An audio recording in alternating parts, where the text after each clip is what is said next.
Today we are going to talk about how a bunch of white guys came over and founded the first permanent colony in the New World that will grow to become the greatest, freest, and fattest nation the world has ever seen.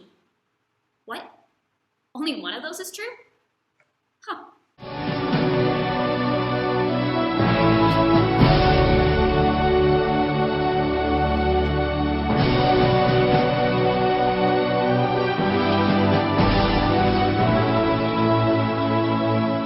Spain was now dominating the race to establish colonies in the Americas, while English efforts such as Roanoke epically failed. In 1606, King James I granted a charter to the Virginia Company so they could establish a settlement in North America.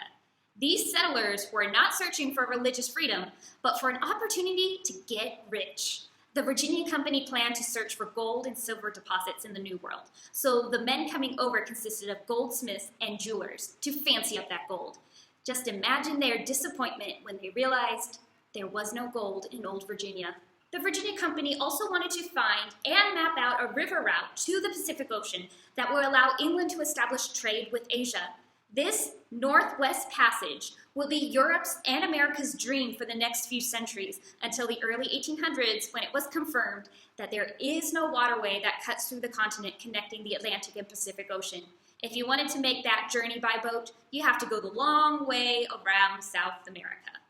Roughly 100 colonists, mostly men, left England in late December 1606. They formed a governing council appointing Captain John Smith as governor. Perhaps you heard of John Smith. He is a very different character in history than what the Disney movie has you believe. John Smith was a former mercenary. It was a rocky start for Jamestown since the men were goldsmiths and jewelers and disliked the idea of farming. So John Smith had his work cut out for him if Jamestown was going to survive. He believed in strict order and that there were no free meals in Jamestown colony. If you don't work, you'll go hungry. On May 14, 1607, they landed on a narrow peninsula in the James River. The new settlement initially consisted of a wooden fort built in a triangle around a storehouse for weapons and other supplies. The fort included a church and a number of houses. By the summer of 1607, the settlers were suffering greatly from hunger and illness, like typhoid and dysentery. They were constantly sick, most likely because they were drinking contaminated water from the nearby swamp. Diseases is going to be the most common cause for death for almost all of history. It makes sense if they didn't know that maybe you shouldn't drink the water that we also throw our bathroom waste into as well. Settlers also lived under threat of attack by members of the local native tribes, most of which were organized under a kingdom empire under Chief Powhatan, the father of Pocahontas. John Smith was able to form a temporary peace between Chief Powhatan and himself. This is where Pocahontas comes into the picture. At this time, Pocahontas is an 11-year-old child. Pocahontas isn't even her real name. It is a nickname that means playful one or favorite daughter. Depends how you translate it. Her real name is Matowaka. The whole throwing herself onto John Smith to stop her father from killing him was not an act of love, but it was a staged ritual organized by Powhatan himself.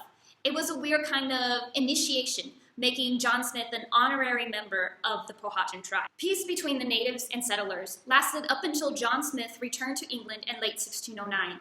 The natives no longer helped supplying the settlers with constant food. Jamestown was now on its own, and that winter was known as the starving time. First-hand accounts describe the settlers eating their pets, rats, and their own shoe leather. In 2012, archaeologists found evidence that the colonists had to resort to survival cannibalism to make it through the winter. Only 60 of the original 500 survived. Things got better for Jamestown after that winter. That spring of 1610, just as the remaining colonists were set to abandon Jamestown, 2 ships arrived bearing at least 150 new settlers, more supplies, and the new English governor of the colony, Lord Delaware. Delaware, like the state Delaware. A period of relative peace followed with the marriage between John Rolfe, a tobacco planter, to Pocahontas. Their marriage was unique in that it was one of the few interracial marriages that existed, and marriages between those from different races, in fact, would be illegal for much of the history of the United States. That year, Pocahontas, now 17, was kidnapped by the colonists. They made her serve as a translator between the natives and the colonists, and she was baptized as a Christian. The colonists gave her a new name, Rebecca. Her husband, John Rolfe, was the one to introduce a new type of tobacco grown from seeds from the West Indies, and England became hooked on Virginia tobacco, and Jamestown economy began to thrive. It was so profitable that Virginia created huge plantations to grow their tobacco. Pocahontas was taken to England. The so-called Indian princess proved popular with the English gentry, and she was presented at the court of King James I. In 1617, Pocahontas and Rolfe prepared to sail back to Virginia. However, the day before they were to leave, Pocahontas died, probably of smallpox. She was survived by her son. In 1619, the first Africans, around 50 men, women, and children, arrived in the English settlement of Jamestown. They came on a Portuguese slave ship and worked as indentured servants. Indentured servants weren't quite slaves, but they were kind of like temporary slaves. They could be bought and sold, and they had to do what their masters commanded them. But after they worked for, let's say, 7 to 10 years, and if they weren't dead, they were paid their freedom dues, which they could then buy farms of their own. The race-based slavery system developed later in North America in the 1680s. So Americans like to think of their country as being founded by pioneers of religious freedom who were seeking liberty from the oppressive English. But we've already seen that that is only partly true. In fact, the first colonies were more of an uprooted English society seeking money at the expense of the American natives and slaves.